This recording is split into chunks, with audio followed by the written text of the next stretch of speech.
Transistor is a 2014 video game by Supergiant Games. It's available over Microsoft Windows, PlayStation 4, OS X, and Linux.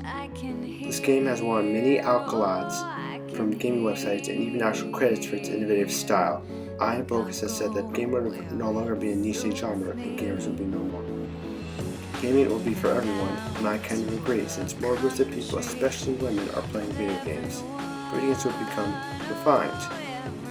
But he also said that there would occasionally be an interesting game that stood out from those who refined rest. That game is Transistor, because it fits into how a game needs to be successful and stand out by Bogost standards.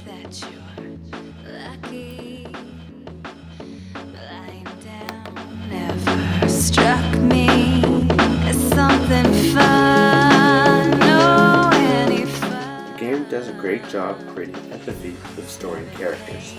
There is an animated cutscene with stills and a great snapshot that sums up the story.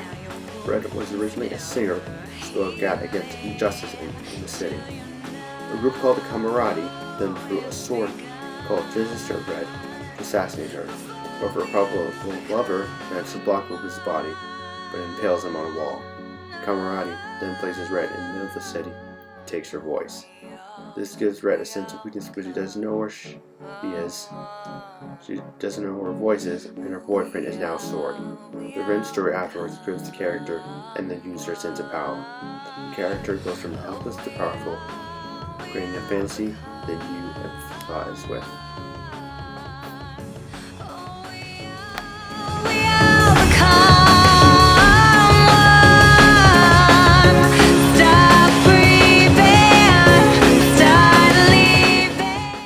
You could say that the art in this game is what makes it so unique. Indeed, it is a gorgeous picture to look at. One of the awards is actually for Best Graphics Art by the IGN's Best of 2014 Awards. IGN is a gaming website. If you look for the telescope in the game, it shows a great view of the city with red hues, skylights, a green sky, and electronic buildings. The art, as noted, is very anime-esque, with the main character having very big eyes. The best comparison I could make to this piece of work is Full Metal Alchemist mixed in with Dark City.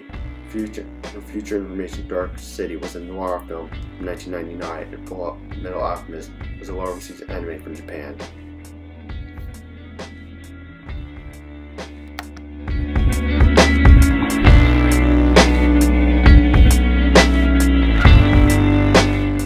Many games, according to Bogost, will have little in mind, and so what they are creating will be dull to the player.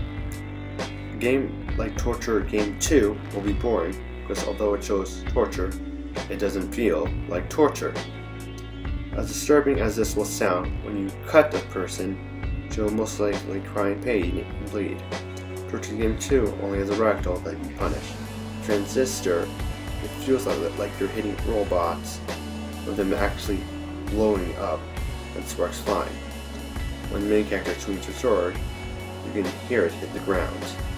Bogost says a game like Torture Game 2 does not draw you in, but is lacking the depth of a simulation, but the simulation in Transistor is extremely well drawn.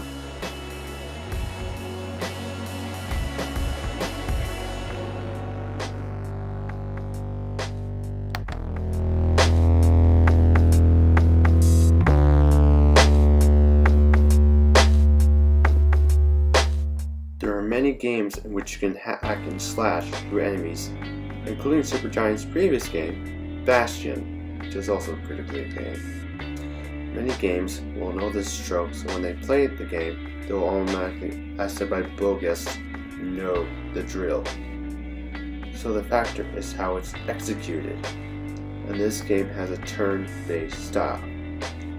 You stop time when you press a button.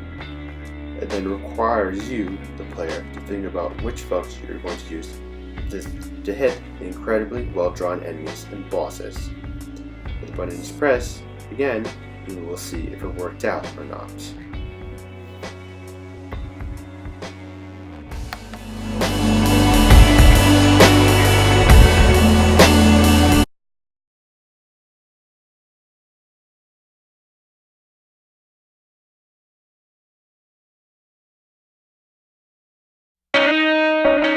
This video game, more specifically, video games aren't just pictures of having experiences. Video games are an experience. The reason Red is mute is because the creators wanted you to imagine yourself as Red, that you are experiencing what she's experiencing. You are in her world, her simulation. The story, art, and gameplay of the city are to add to the experience. The story is not meant to signify anything about the mysteries of life, just to make the player, have a stake in this made-up game. The artwork is there to be a sense that you really are on a different world. The turn-based gameplay is there to make the experience more challenging and make you want to come back for more. Focus says media ecology is a journal, media agnostic approach, understanding how a host of different technologies works together to create an environment for communication perception. This game is a much smaller version of that media ecology. So in other words, a microhabitat. A person communicates with the digital world and perceives new surroundings. This microhabitat just manages to stand out from the others.